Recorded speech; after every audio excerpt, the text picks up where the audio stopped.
All right, everyone, it is Dokkan time again, and today's how to build is going to be for the newly super easy aid Goku Black Rose Subarashi. I really like this guy. I honestly like him more than the physical Vegito Blue, who also got a super easy at the same time. If you want to check that out, I'll make sure there is a link in the video. I do like this Rose. I think he is a little finicky as well, though. There is a couple things you need to note of when you are using him. And of course, he is a super boss unit and extreme future unit, so he is a little bit finicky at the fact that he actually doesn't have too many team options. It's basically Attack of the Clones. Those Rose clones really go far, but his inclusion in the game actually does warrant a couple of weirdness. It has the issue of the fact that we do have now to remove a clone from the team, which there's nothing wrong with removing a clone, but at the same time, I think now that he's been added to the game, it adds a certain sense of, you know, how am I going to rearrange this team with the clones being slowly being taken off the team for much better units, you know? So with that all in mind, I think we'll just kind of go hopping into the builds. If you're new here, or if you've watched before, you know how this goes. Then we go through the breakdown of the unit, we go through the defense calculations, we go through attack calculations if we can find them, and then we go through the build suggestions and then the roll tips. So, with that all in mind, let's just go right into it. Now, if you know what a Super Easy A is, then you know that it doesn't affect anything other than the passive. And as far as leader options go for this guy, there's not very much. Honestly, it's basically the new LR Rose or the new LR Goku Vegeta unit. Other than that, he doesn't really have too many team options as far as quote-unquote meta-worthy teams are rolling. So, his leader skill is still extreme class, key +4 HP attack and defense 80%. He still greatly raises defense on super and greatly lowers the enemy's defense, which is actually kind of nice to have. And then his basic effects are as follows: attack and defense of 200%. He has a damage reduction rate of 20%. All allies are getting key +3 attack and defense of 30%. And then he launches an additional super for free. I'm not going to lie, already, right off the bat, he already feels really good just with this first inclusion.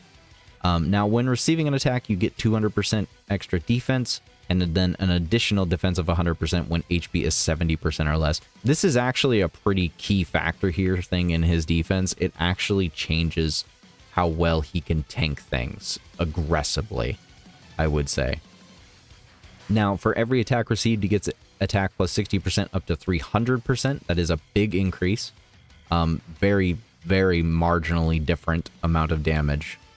Chance of performing a critical plus 10% up to 50%. And then damage reduction rate of 25% within the turn up to 50%.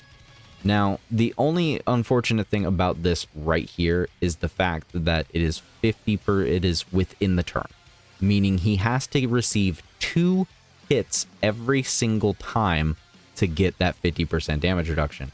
Now, he does start off with 20% damage reduction up here, so that means on the first time he takes a hit, that will go up to a 45% damage reduction.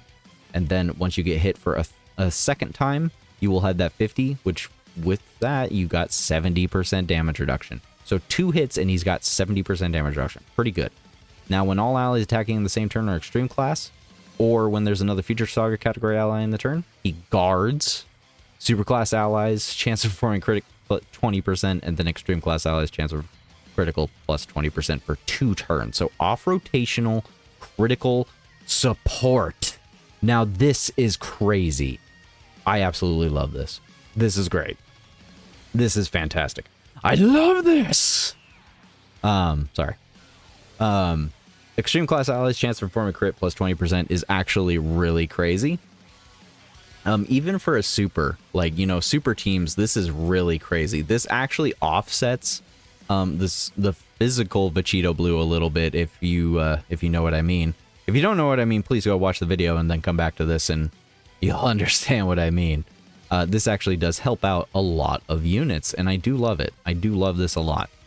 So, Link skill, Super Saiyan, Fear and Faith, Nightmare, Prepared for Battle, Dismal Future, Big Bad Bosses, and Fierce Battle. As per usual, Big Bad Boss unit means you should definitely Link level them if you can. Link level 10 preferably, at the very least for Big Bad Bosses itself. 25% attack and defense is huge when it's not restricted to HP thresholds. Categories are Realm of Gods, Patara, Future Saga, Time Travel, and Human Deeds. Corroded Body and Mind, Accelerated Battle, Worldwide Chaos, Power Beyond Super Saiyan, Power of Wishes, Super Bosses, and Successors. Now, of course, he's a Rose unit. He's a Goku Black, Zamasu, whatever have you. The guy loves himself, and that's pretty much it. The good news is that we have a crap ton of clones that he can love himself eternally for. Yay! Otherwise, the new LR Rose is definitely his best Link partner, of course. Nice slot 1 unit to his roughly slot 2 presence, sometimes slot 1. I'm actually really impressed by him. Let's just go ahead and go take a look at the defense numbers so you can understand. Alrighty then, so compliments to Harvard for these defense calculations over here. Now, as you can see, his defense isn't like insane by any means. It is decent, but it is not insane. Now, when receiving an attack specifically, his start of turn defense is 750k, and defense post super is 1.1 million. Double super, which is for free, by the way, 1.5 million, and then defense post super with an additional from your hidden potential is 1.8 million. Now, this isn't taken into consideration of the Rose team having 80% support with LR Rose on rotation. This isn't taking into consideration of the support that you get from double Rose active for 2 turns. This isn't taking into consideration of all of the clones support. Yeah, this is not his minimum. This is not his maximum either. But anyways, when your HP is 70% or less, defense post super is 1.5. So basically, when you're below 70% HP, it acts as a double super almost. Because when he double supers, he gets all the way up to 2 million defense, and then if he triples, he's at 2.5. That's a 700k, that's a 500 to 700k difference just from being below 70% HP. It does matter quite a bit, specifically because if you have only received maybe 1 hit and then all of a sudden a super comes out, you're only going to have that 45% damage reduction in guard, but with being below 70% HP, you would be able to tank a 6 million super plus. Well, maybe not plus, but the point is you could tank it. You could take the damage, potentially. It just really depends on the team and how much HP you have. With 40% support, you can get up to a max 2.8 million defense on a triple super. Now, I wouldn't say that that's realistic. I would say more than likely what you're looking at is probably around the 2 million threshold point on a double super with fully like duped up and everything and supported on the proper LR Rose team. So he is very good defensively with that guard and damage reduction. I'm very impressed with it. The only weakness I see personally is the fact that he does need to get hit. And needing to get hit prior actually is really, I'm not going to say difficult, but it does put you at the edge of your seat, is what I'm saying. So, with all that in mind, let's just go ahead and move on to his builds. Alright, so we're going on to the builds here, and I'd like to make one little quick thing. Nope, that's the wrong one. Sorry, apologize. My bad. Can you tell that I do one recording after another? One little disclaimer, it's only a suggestion, so please, if you don't like it, you know, build them how you so wish. It's only a suggestion based on my personal preference of playing the game and my many years of playing the game, which is 10 years plus. Or not plus, but yeah. I mean, it's technically plus. Technically, we're past the 10-year point, so. But anyways, as far as the 55% goes, 55% top right-hand corner, as you can see, no dupes. Minimum, he will have a level 5 additional, which is not bad. It's actually exactly what we want for him. I would highly suggest you just throw in a silver level 5 and a level 2 bronze additional, so that you can get that level 5 to a level 12, which would be a 24% chance to additional. Now remember, additional chance is only to additional attack, not to additional super. You still only have a 50-50 chance of that additional attack becoming a super attack naturally. Anyways, let's move on to the one dupe build. Now, the one dupe build is always taken into consideration of being the bottom right-hand corner of the path. I would highly suggest that you use the 3 nodes of additional you can get out of there, which would be 3, 6, 9, plus the 5 you got. That would be a 14 naturally without equipment. If you kept the silver level 5 and the bronze level 2 additionals, you can get up to a 21 additional chance, which is a 42% chance to additional. Put the last node into dodge because he has already a 50% chance to crit. If you so choose to go ahead and put in crit here, I would not blame you. I don't think necessarily crit or dodge would benefit him in an excessive way on the one dupe point. I think it would be very minor, if not even noticeable. But to each their own. I personally will probably still just put in either dodge or crit. I haven't fully decided. All I've decided fully on my own personal build is definitely the full-on additional. Now, moving on to his final actual full build, I would just highly honestly suggest full-on additional. I don't normally suggest full, like legitimately full by typing standards. This is usually a very case-by-case basis. If a unit needs their full type skill like this, then that means that they 100% benefit from it and they are naturally good otherwise. In this case, the only thing he's actually missing is dodge chance. He doesn't have any dodge chance, which he does. I don't think he necessarily needs it. He does need to get hit in order to build up his damage reduction so that he doesn't need to worry about getting hit. So I don't see much reason to necessarily go into the dodge point, but I don't see any reason not to just go into crit or dodge. So if you so choose, you can definitely change this dodge to crit. I wouldn't blame you, but I still suggest just going straight up into additional and then giving him a level 5 defense orb. The only reason I don't suggest the level 5 defense orb before getting 2 dupes is because you want to focus up on the skills before you get to the 2 dupe point. Once you get to the 2 dupe point, you can definitely sacrifice the bronze slot with this unit specifically and change it into a defensive orb like this.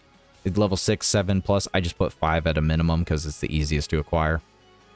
But yeah. So this is my suggestion for Rose. I like that he's super simple. He made my life immensely easier tonight. Now, moving on from the build suggestions, we're going to go ahead and move on to his role tips. I personally view Rose as a type of support unit. He's supporting off rotation with critical chance increase by 20%. He's giving attack and defense 30% to extreme class allies on rotation. He's acting as a pseudo tank. He's lowering the enemy's defense. He doesn't do necessarily low damage, but I don't think he does insane amounts of damage to necessarily say that he's a damage dealer. He's more of a tank support unit, and that's perfectly fine because we have the primary damage dealer of the new LR Rose, or even like a clone Rose could do some damage with the STR unit. Best slot position, I would honestly say keeping him on rotation is best if you can in slot 2. Otherwise, slot 3 is perfectly fine to float him. He is perfectly able to be floated. Just means that you lose that off-rotational support every other turn, basically.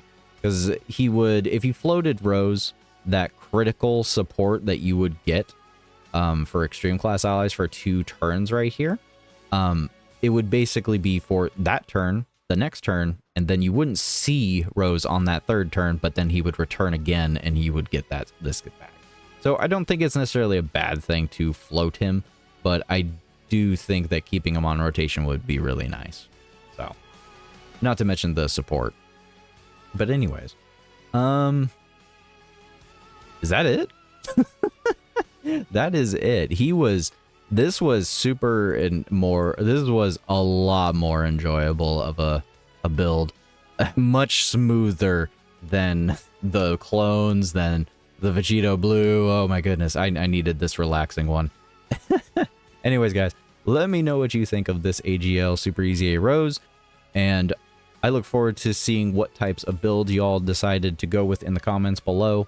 Let me know what unit you want me to build next. I do plan on, yes, everyone that's commenting, I do plan on building the LR, EZA, STR, Goku Black, and Champa. Just give me a break. Oof. A lot of builds all at once. Anyways, guys, thank you for watching. Appreciate you, and I hope you all have a good day and a good night.